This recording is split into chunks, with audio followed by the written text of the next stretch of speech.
Horizontal cells form a lateral network within the retina connecting photoreceptors and bipolar cells, and they play a crucial role in local image processing. Their primary function is to enhance spatial contrast through lateral inhibition. By integrating signals over a broader retinal area and providing inhibitory feedback to neighboring photoreceptors, horizontal cells suppress uniform illumination, while emphasizing differences between adjacent regions.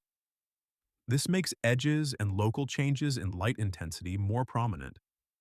Thanks to horizontal cells, the retina does not transmit a simple map of light intensity. Instead, it sends a pre-processed signal in which spatial contrast and fine details are already enhanced, improving the efficiency and accuracy of visual perception at higher levels of the visual system.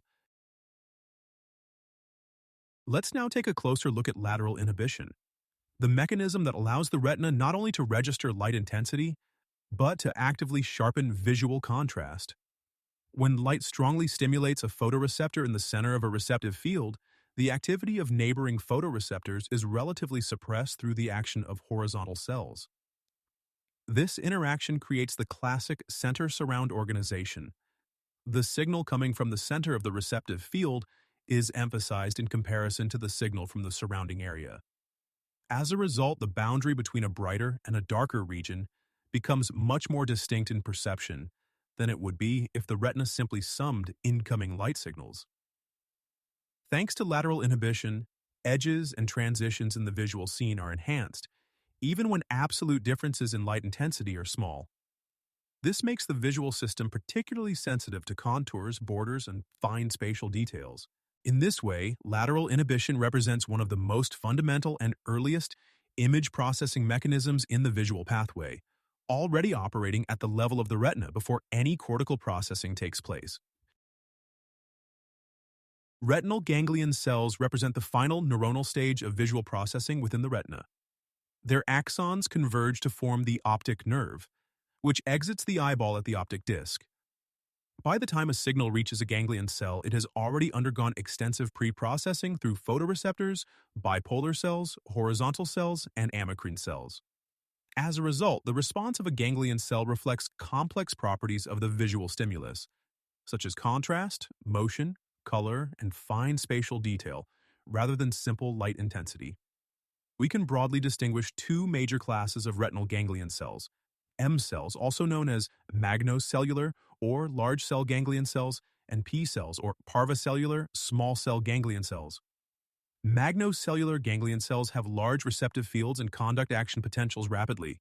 They are particularly sensitive to motion, temporal changes, and overall contrast, but they encode spatial detail and color relatively poorly. Because of these properties, M cells provide the main input to the visual pathway concerned with where objects are and how they move, supporting the analysis of motion and dynamic aspects of the visual scene. Parvocellular ganglion cells, in contrast, have small receptive fields and conduct signals more slowly, but they offer much higher spatial resolution. They are highly sensitive to color differences and fine details, making them essential for precise form perception and object recognition. These cells primarily contribute to the visual pathway concerned with what an object is. In this way, retinal ganglion cells do much more than simply relay information to the thalamus and visual cortex.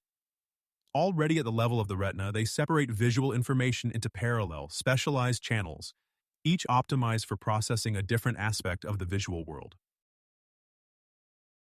In the retina, it is important to emphasize that photoreceptor cells and bipolar cells do not generate action potentials. Instead, they respond to light with graded potentials, that is, smooth, continuous changes in membrane potential, whose amplitude is proportional to the intensity of the light stimulus. This allows these cells to encode subtle differences in light intensity in an analog manner. This graded information is then transmitted to retinal ganglion cells, which represent a fundamental transition point in visual processing. Ganglion cells are the first neurons in the visual pathway that generate action potentials. They convert the graded signals coming from the retina into discrete trains of spikes, whose frequency and timing carry information about the visual scene. These action potentials propagate along the axons of ganglion cells, which together form the optic nerve and transmit visual information reliably over long distances to the brain In this way, the retina performs an early transformation of the visual signal, from analog, graded encoding, to digital, spike-based communication, optimizing it for fast and efficient transmission to higher visual centers. Amacrine cells are located between bipolar cells and ganglion cells and act as key interneurons that modulate the flow of information within the retina. Their role is especially important in the processing of motion and temporal changes in the visual scene. They shape how ganglion cells respond to events such as the sudden appearance, disappearance, or movement of a stimulus. Amacrine cells are an extremely diverse population. We distinguish many different types using a variety of neurotransmitters, most commonly GABA and glycine, but also various neuromodulators and neuropeptides.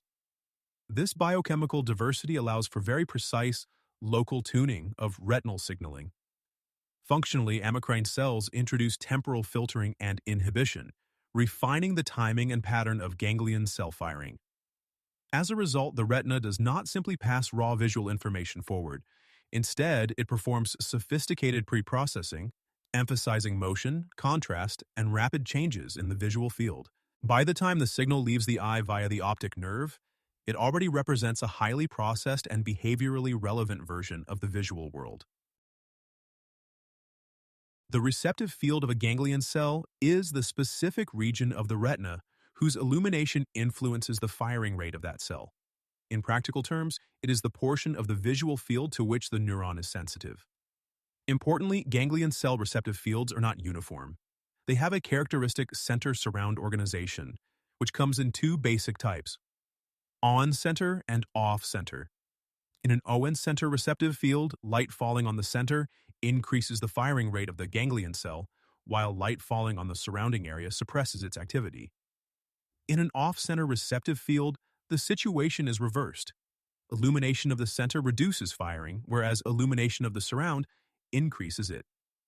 This center-surround arrangement is crucial for visual processing. It means that ganglion cells respond not to absolute levels of light, but to differences in illumination between neighboring regions. As a result, the retina is highly sensitive to contrast and edges, allowing it to detect borders, shapes, and spatial structure in the visual scene long before the information reaches the brain. It is also worth emphasizing that the size of ganglion cell receptive fields varies systematically across the retina. In the region of the macula, and especially in the fovea, receptive fields are very small, often receiving input from only a few photoreceptors. This minimal convergence provides very high spatial resolution, which is essential for sharp central vision and fine detail discrimination. As we move toward the periphery of the retina, receptive fields become progressively larger. Here, signals from many photoreceptors converge onto single ganglion cells. This increased convergence greatly enhances light sensitivity, which is advantageous under low light conditions, but it comes at the cost of reduced spatial precision. This organization reflects a fundamental trade-off in the visual system: high acuity in the center of gaze versus high sensitivity in the periphery, allowing us to combine detailed inspection with efficient detection of objects and movement outside the central visual field. Thank you for your attention. This concludes the first lecture devoted to the anatomy and physiology of the eye.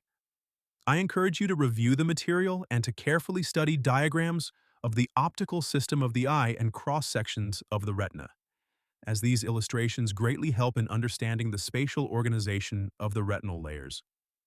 In the next session, we will move on to the visual pathways, cortical visual centers, and the mechanisms of visual perception.